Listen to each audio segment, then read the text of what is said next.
हर की पौड़ी में मुस्लिमों के बैन करने की मांग उठ रही है, इस पे आप क्या कहना चाहेंगे? हर की पौड़ी में मुस्लिमों को बैन करने की मांग उठ रही है। मेरे अंगने में तुम्हारा क्या काम? महाराज जी 100 की बात ये है भैया, यहाँ पर सनातनी परंपरा की कथा हो रही। हम हिंदू मुसलमान करने नहीं आए, मुसलमानों को आना है तो स्वागत है, बुराई नहीं है, आओ तो वेलकम। तुम्हारा घर है, पुराना घर है, जान पहचान का घर है, तो आना है तो कोई बुराई नहीं है। लेकिन यदि तुम्हें हिंदुत्व से परहेज हो तो तुम्हें आने की जरूरत क्या है? घर पे ही टीवी में हमारे प्रवचन सुनो। हम ऐसा शीशा भरते हैं बेटा प्रवचनों में ही कि तुम घर पर ही फुदकोगे।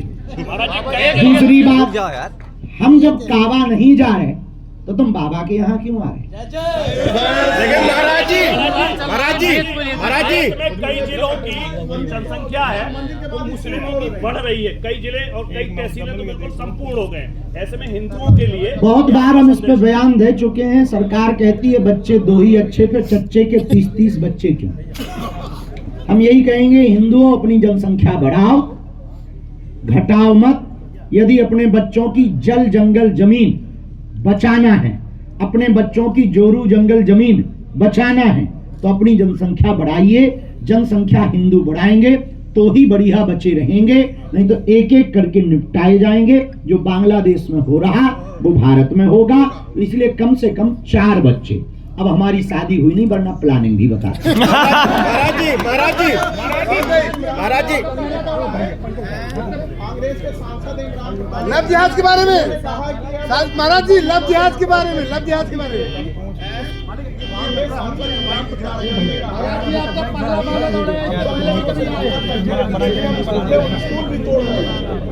देखिए, वो किसी पार्टी के नेता है। अरे जब पीपी बज रही भैया संभाल ले अपनी, ओ नकटा बंद कर ले टटरी के बड़े। देखो वो भैया नेता है, हम नेताओं पे जवाब नहीं देते हैं। कोई धर्म की बात पूछो, हम काहे को बेफिजूली में। महाराज जी आपके हिंदू राष्ट्र में उसका भी हाँ जी, वेद वाली हमने क्या गलत कह दी? तो उसमें राष्ट्रीय विवाद मचा हुआ है, इसको क्या कहेंगे आप? राष्ट्रीय विवाद किस बात पे मचा? इस बात पे मचा है कि बाबूजी मतलब इस पे जो कह रहे हैं कि वेद पढ़ेंगे। अरे भाई सीधी